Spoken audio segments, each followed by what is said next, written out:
Marci, illetve a csapat, akik álltak a programot, hogy mi lesz a végeredmény, és mindig kellemesen csalatkozunk, és most ugyanezt történt, úgyhogy ezért gratulálok is külön azért, mert tudom, hogy a téli folyamatok sokkal nehezebb helyzetben volt, mint más társaság, hiszen még az alkotók mellett egy normál órarendi órátok is volt. Szeretnék megköszönni egyébként rajtatok kívül a Magdizájnak is, hogy ezt az épületet rendelkezésre bocsátotta legalább a kiállításnak a megnyitó erejéig. Tényleg egy nagyon való gesztus volt, hogy szeretném megköszönni az Építőművész Szövetségnek, a Magyar Építőművész Szövetségnek, a mésznek, hogy támogatott minket ezért az alkotóhétben. És szeretném megköszönni a három főiratnak is, a Magyar Építőművészeknek, az Oktogonnak és az Alapalacnak, akik különböző díjakat ajánlottak nektek, kikapják a díjakat, az most is lesz a zsűri és majd eltűntünk. És külön szeretném megköszönni, hogy végére maradt, de nekem nagyon fontos ez, azoknak az előadóknak a munkáját, akik eljöttek, és a hétfői eladást tartottak nektek.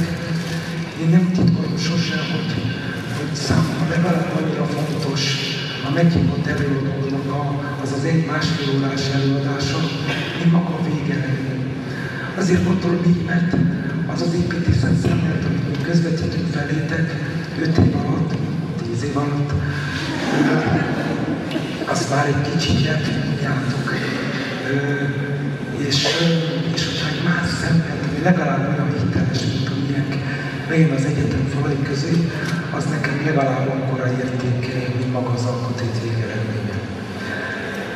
Egyetlen egy előadás maradt el a legelső, amit Makóegyszerre tartott volna, hogy ez egy kicsit aboktojás volt egyébként a dologban, mert hiszen minden más előadó művész volt, szerencsére nem építész. A Makóegyszernek a neve azért merült fel, mert nekem eszembe jutott, nem azért, mert ismerem őt, hanem azért, mert amikor a Marci elmondta, hogy ő hogy képzeli körbe az alkotétnek a programját, akkor én arra voltam, hogy nincs olyan nap alatt, mert hogy valami hasonló már történt ezelőtt, majdnem 40 évvel.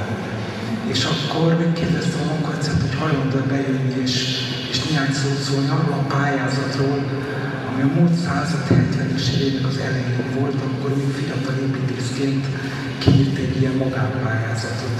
Az volt a cím, hogy Minimáltin. És akkor azt mondta, hogy nagyon szívesen is örülne, mert nagyon szeretetlen építenek vannak elrendelni.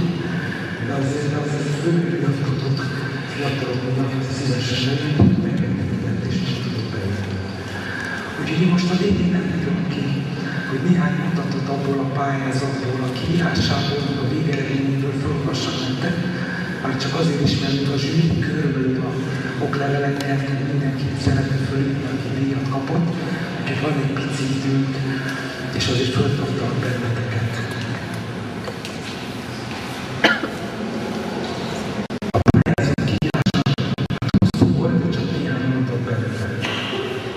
Tégy javaslatot egyetlen ember, reálisan valójában önmagad számára szolgáló minimális környezetre, a környezet terét meghatározó funkciókat és stabilitási fokát szabadon választhatod.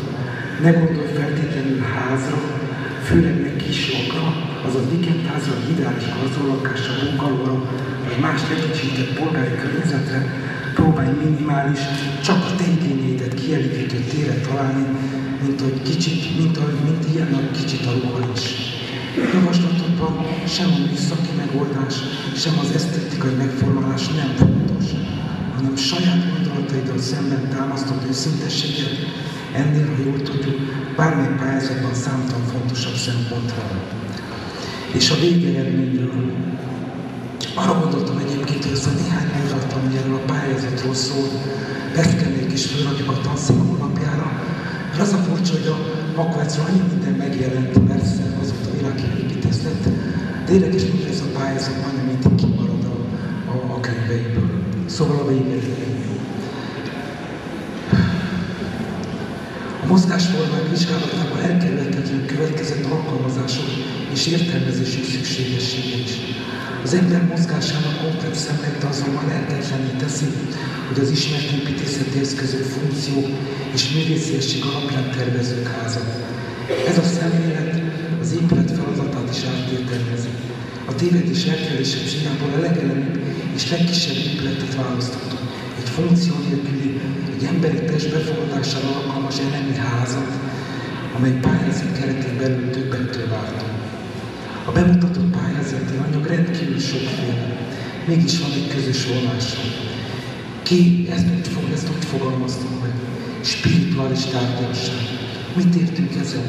Olyan és társadalmi ismeretet, amely a valóság létrehozására kényszeríti az embert. Ez állásunk abban a tényben ismerhető fel, hogy összejöttünk, és ezt a dokumentációt összeállítottuk.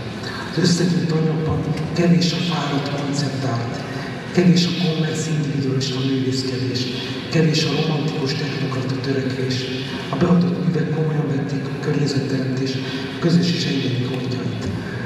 Olyan komoly szavak ezek, és ezzel szembeállnak a ti nagyon felszabadult és játékos, önfelett végeredményetek.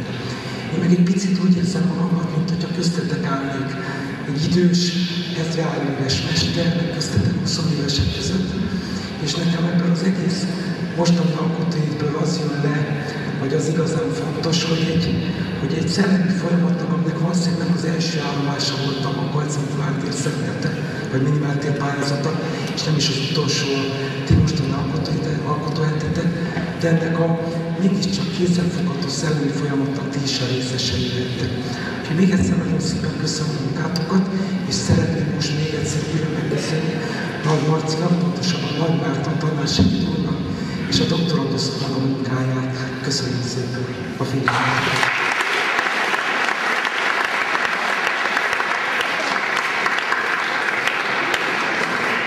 Köszönjük szépen!